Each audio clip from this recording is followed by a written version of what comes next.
I want to be royalty. I want to have power.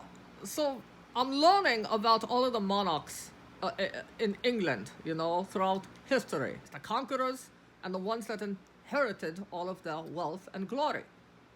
I guess I plan to do both. One thing I'm noticing is that a lot of these kings died in the late teens, or the 20s, or the 30s, or the 40s, and at most, the early to mid 50s. I think that part of the crazed ruthlessness came from knowing that they had to get it all in while they could, because they knew that they wouldn't be around for too long. Also, it didn't matter if you were brothers, if you were related. These guys beat the crap out of each other to make it to the throne with no conscience about it. Kind of the way I'd basically beat the crap out of Ulf if I had a chance of going to the throne. But that's a different story for a different day.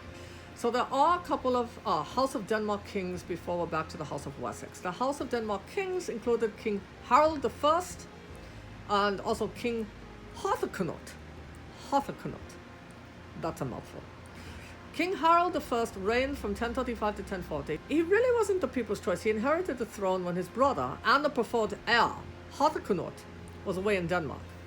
He was rejected by the Archbishop of Canterbury, and he struggled for absolute power. He died just as his brother was planning to invade England to reclaim his right to the throne.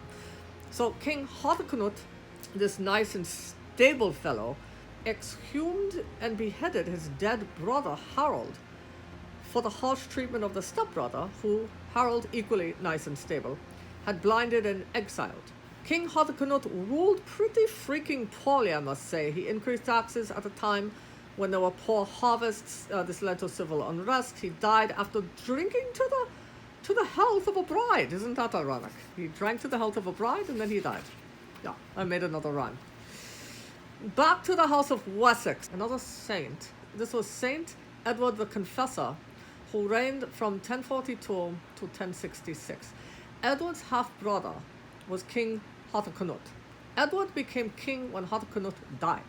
He struggled for power against Godwin, the Earl of Wessex. As to what he confessed, I have absolutely no idea. We have to look it up. We have to do a Google search. We go now from the House of Wessex to the House of Godwin, to King Harold II. King Harold II was the last Anglo-Saxon king of England. He had some luck at the Battle of Stamford Bridge, where he defeated his brother, but things really sucked just days after that when he was killed at the Battle of Hastings, where William of Normandy invaded. King Harold II's reign was from January 1066 to October 1066, another really like a laughably short reign. Alright, back to the House of Wessex with King Edgar II, who reigned a whopping 2 months from October 1066 to December 1066. King Edgar II was the grandson of the deposed King Edmund II. King Edmund II he was the one with the short and the violent reign, and he was succeeded by King Cnut of the House of Denmark. Anyway, Edgar was one of 4 kings to rule in 1066. 1066 was one wild party in a year, I guess. He was pronounced king after the death of King Harold II. But everything fell apart when William the Conqueror arrived in London. And this is when it all changed.